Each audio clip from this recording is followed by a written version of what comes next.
Hello everyone, Steve here from Tech Toy Tinker and Retro Arena.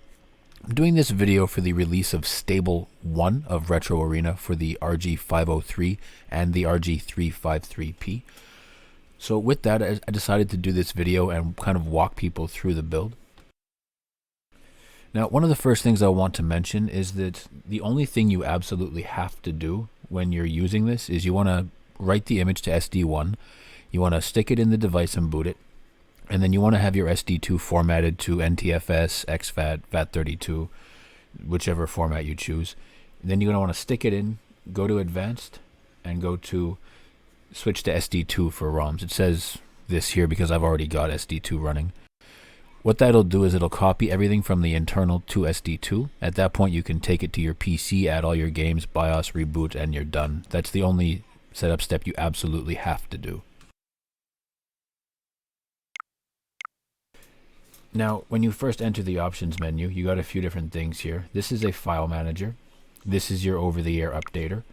This is your Bluetooth GUI connection wizard. This will turn on and off remote services, so SSH and SFTP. This is a second file manager. Fixed permissions you always want to run after an OTA update. This will give you your IP address. This is for making playlists for multi-disc PlayStation 1 games. And this is how you connect to Wi-Fi.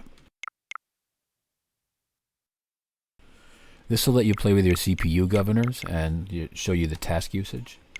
And then in tools here you can launch Kodi, Ports Master, Theme Master. And in advanced here, this is where you switch to SD2 as you've seen. You can clear your last played and you can turn Wi-Fi on and off to save battery power. RetroArch 32 and 64 are the latest version.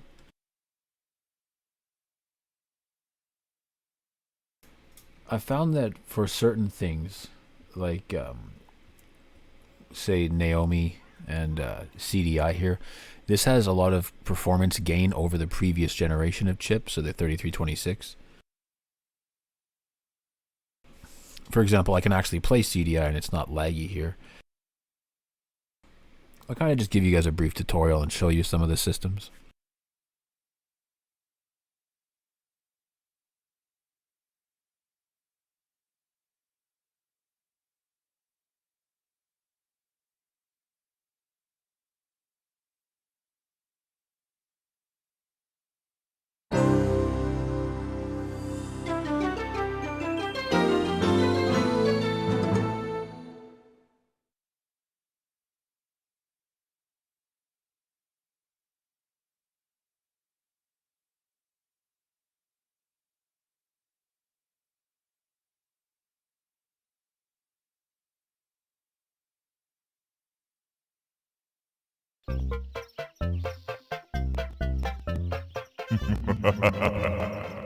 Nice of the princess to invite us over for a picnic.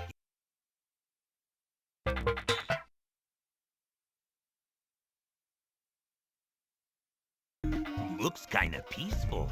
Looks are deceiving when Koopas are involved.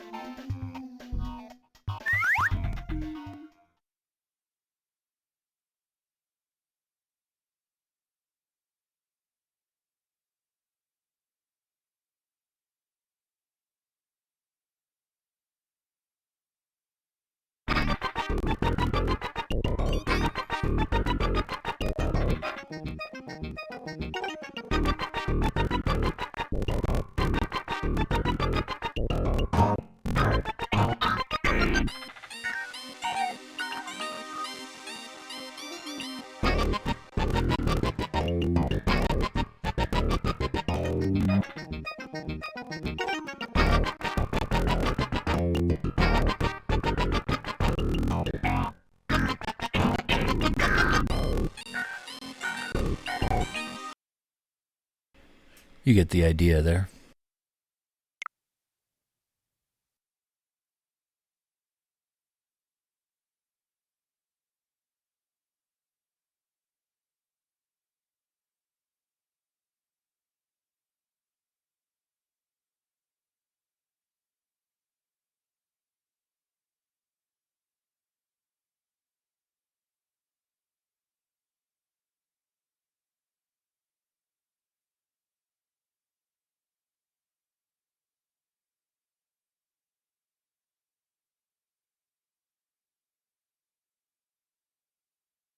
I don't remember which button does what on Daphne.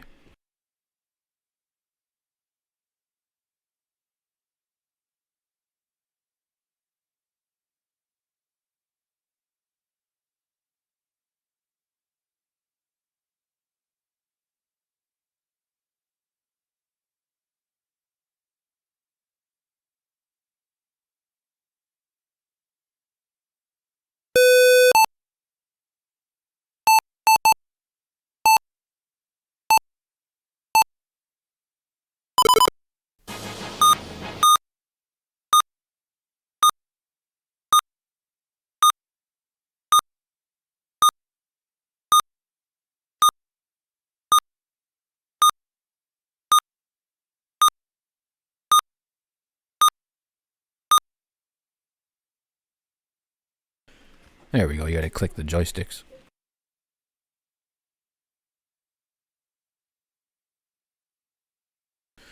This is exactly what it looks like. It'll turn your device and controls sideways so you can play vertical arcade games. Not really useful over HDMI, but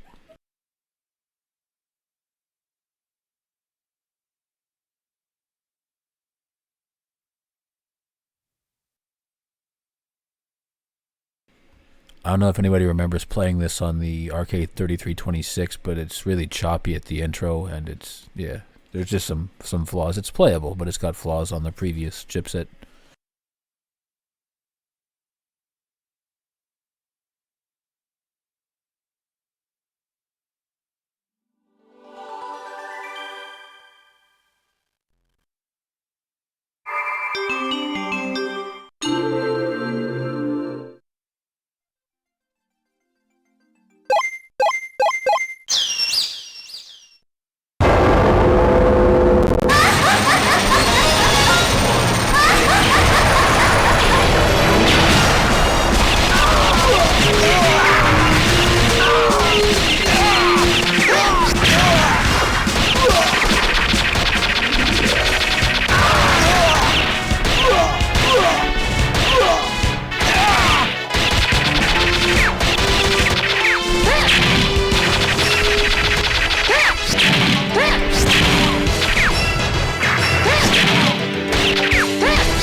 As you can see, performance is much better.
No issues there.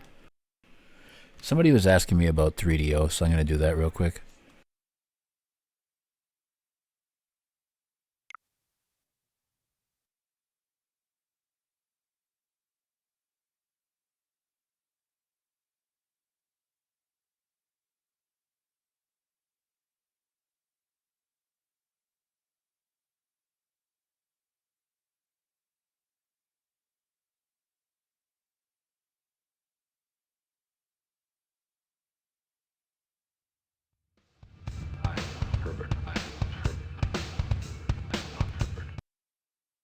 Versus mode. Select characters. Age Arcade.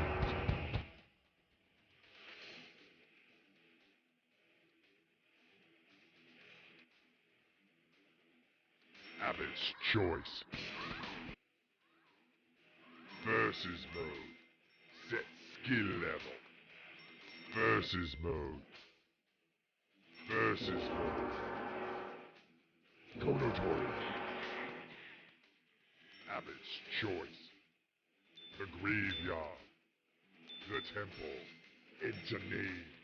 Adjust sounds. Adjust sounds.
So 3DO's looking good. Poca Mini here, along with the Parallel N64 MGBA for Game Boy and Game Boy Advance, and the Flycast 32 Rumble Core will all vibrate your unit.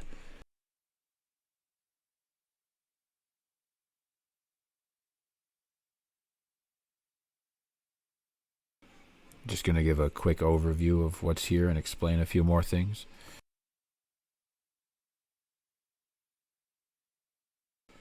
This is Super Nintendo with CD quality audio. I'll give you a quick example here.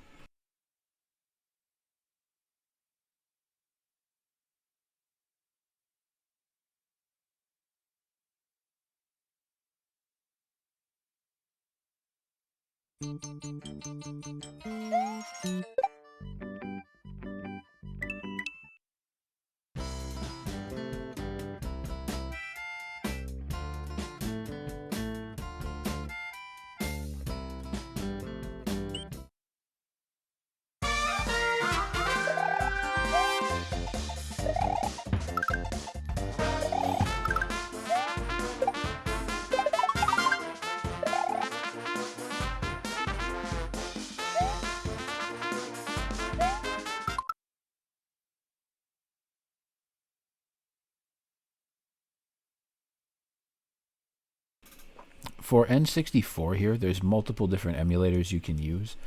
Now, for Rumble, you have to use RetroArch 64 Parallel 64. However, if you want the best performance, you're going to want to use Rice or Glide standalone. I'm going to use Glide for the purposes of this, but some of the real hard to run games, you're better off using Rice for it.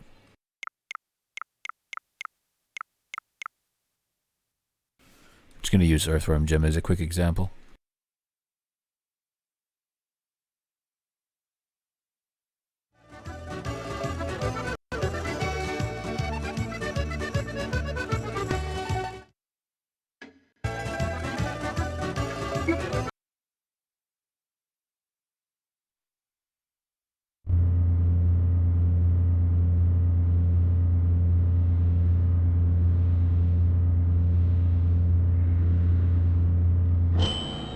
There's only one ego for this job, and it's a really big one!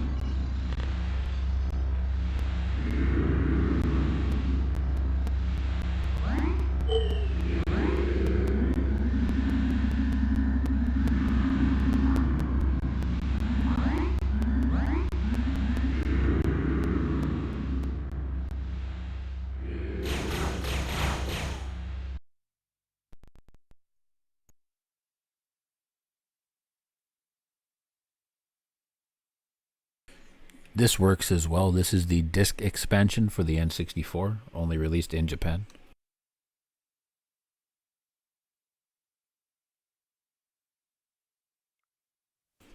If anyone doesn't know, Super Game Boy is a SNES cartridge that plays Game Boy games in color on your TV.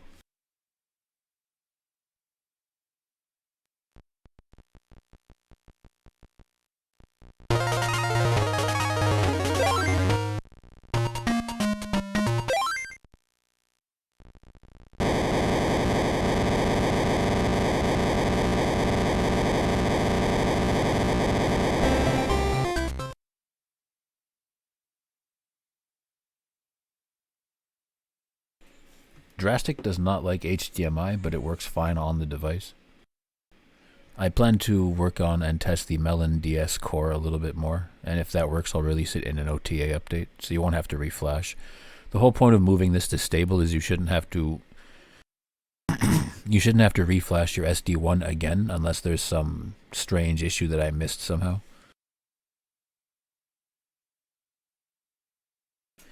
Mega Drive also has the MSU1 feature, but I'll just show you quickly. I was going to say, but I don't want to play the game because the only game I have here is Outrun. And I put all custom music into it, so I'll have to take it out later for copyright anyway.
For Sega Saturn here, the best bet is to use the standalone Yaba-san Shiro, which was done for us by Christian Haitian.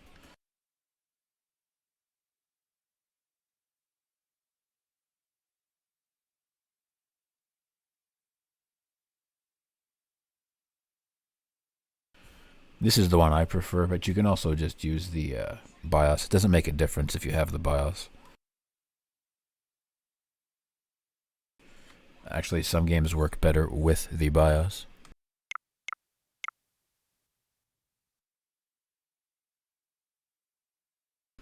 But generally speaking, Saturn works a lot better here.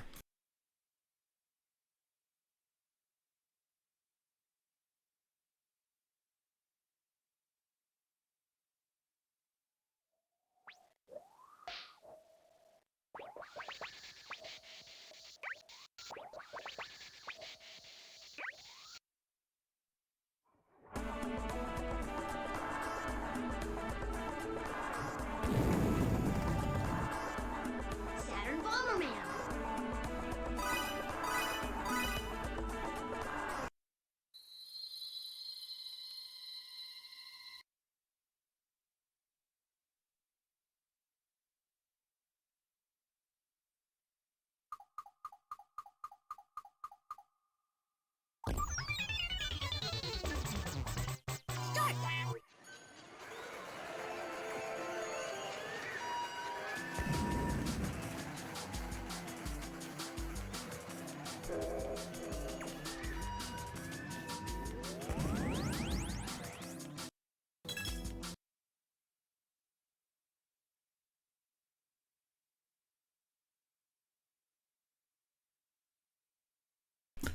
Let's see if there's any difference with BIOS, no BIOS.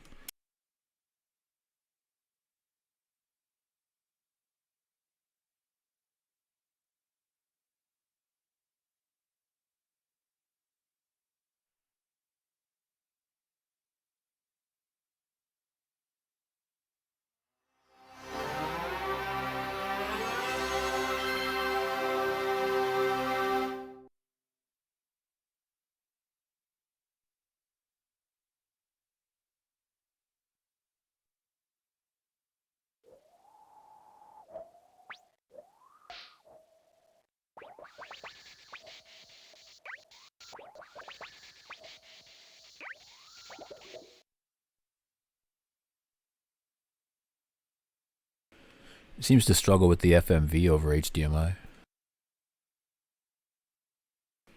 Other than that, though, nope. And it shows you the BIOS screen.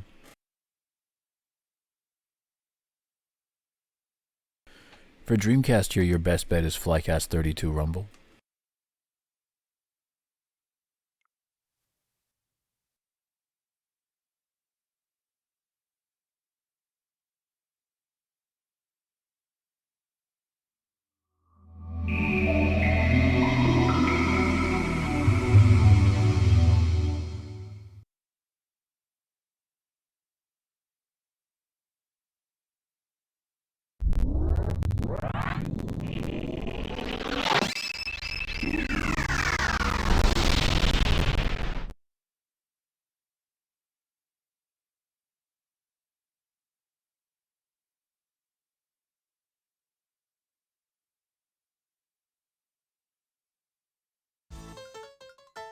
And now, here they are, the most daredevil group of daft...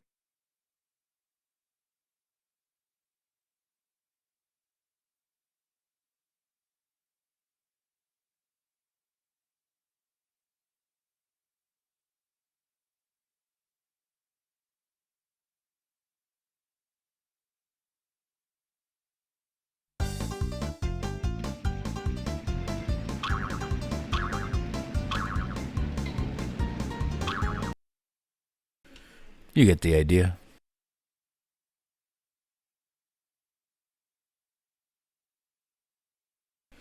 This is exactly what it looks like.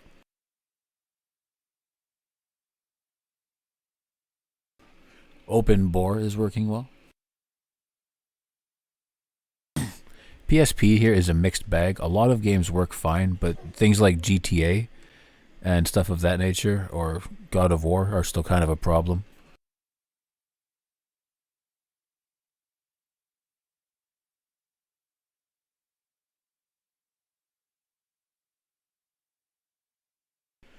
This here is available by going into options, going to 503 updates, and downloading update 1 over the air.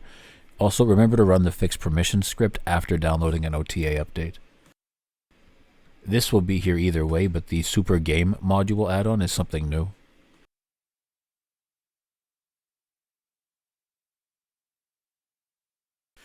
Basically, it expands the memory and allows it to do a little more, and there's a lot of games remade and new games made.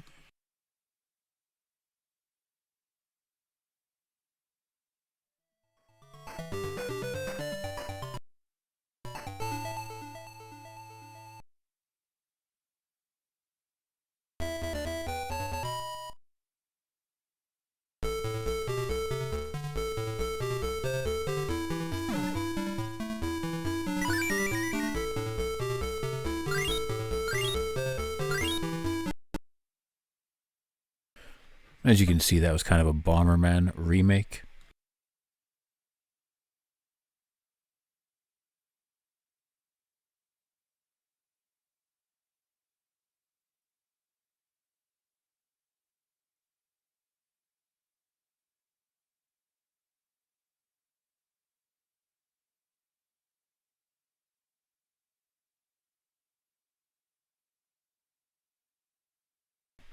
This here is an Arduino Arduboy emulator.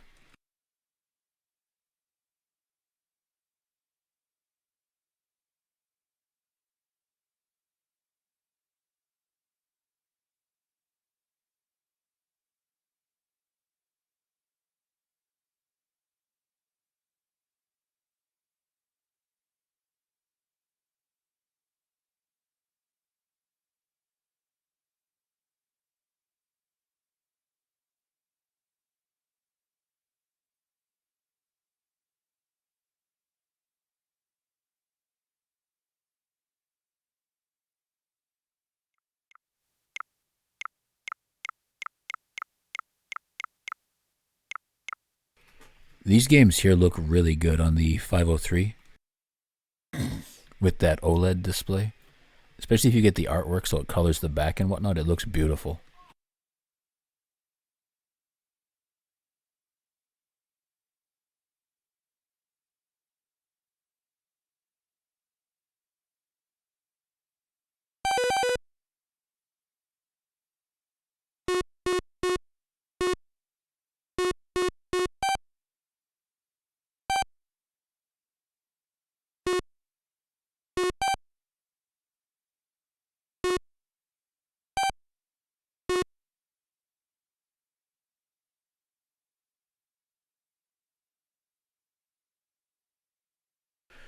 If you happen to have the RG503, I strongly recommend you try these LCD games and that you get the background artwork first. It goes in the BIOS folder in the MAME folder, into artwork obviously.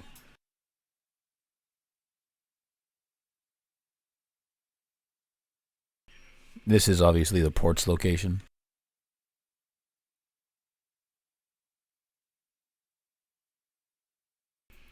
Using Ports Master in Tools will go into this category here.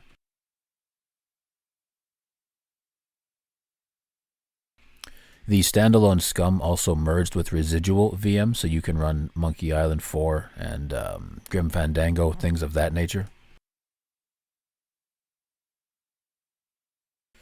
This doesn't like HDMI, but it works fine on the device. It'll play movies for you, or TV shows even.